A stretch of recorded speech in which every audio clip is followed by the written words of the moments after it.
Hello there, so remember how I made that video about spacing emphasis? While doing that, I realized this comment may have been referring to even more basic spacing. The kind of spacing that comes before even thinking about how to emphasize sounds. The kind of spacing that has to do with intuitively reading different rhythms.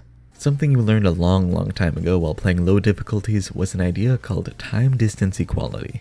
According to this idea, the distance between objects on the timeline should correlate to the distance between objects on the playfield. It's essentially what every easy and normal difficulty does to make spacing readable for new players. It's really straightforward, so I don't think I need to explain much about it. For higher difficulty maps though, time-distance equality isn't the only intuitive spacing concept used. More often, time-distance equality is paired with a concept of visual consistency between different rhythms. This is an idea wherein each rhythm used has its own way of being recognized based on repeated spacings.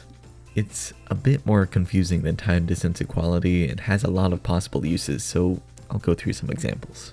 First, let's talk about the most common rhythms, 1/4 and 1/2.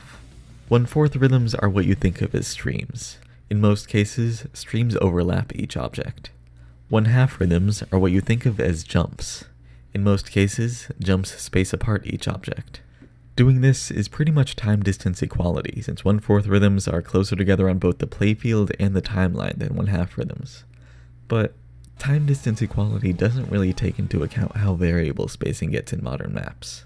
Streams can be spaced from barely overlapping to completely overlapping while still being readable, and jumps can be spaced from huge to small while still being readable.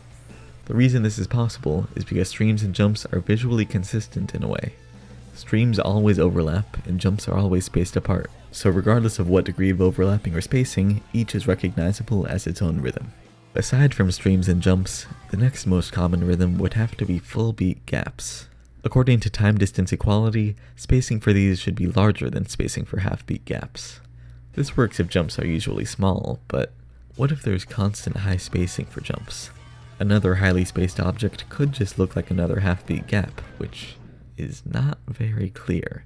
Instead, most people in this situation handle one-beat gaps through stacks. With this, players are distinctively able to compare approach circles between two objects and recognize their rhythm.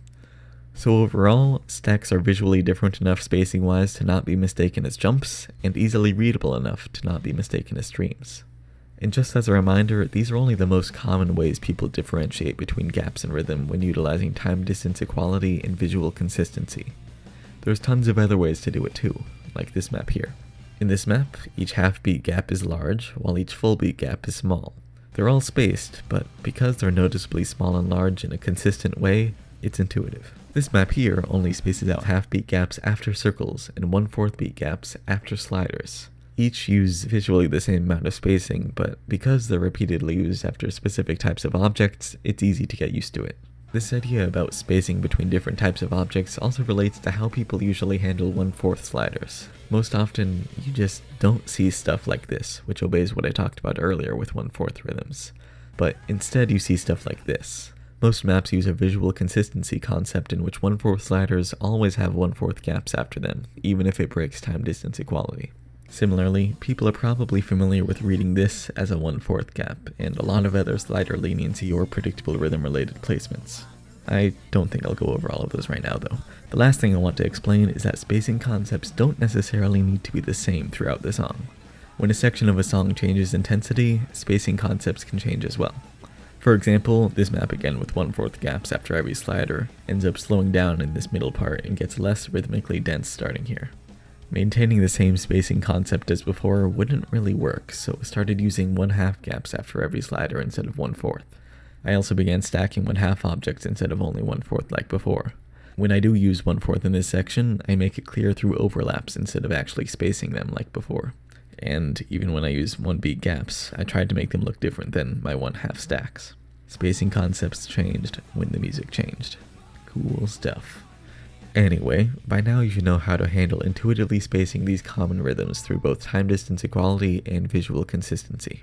The other types of rhythms you may be curious about are gaps longer than a beat, 3/4 beat gaps, and gaps using different beat snap divisors. Spacing for stuff longer than a beat is pretty lenient actually. By the time one object is clicked, the other one is fading in or hasn't appeared at all, meaning there's enough time to actually think about clicking on the object without relying on spacing to tell you when. For those other irregular rhythms, though, spacing probably isn't the concern there. More often than not, 3/4 and other beat snap divisor gaps are handled through making rhythm intuitive rather than spacing, which I'll go over later.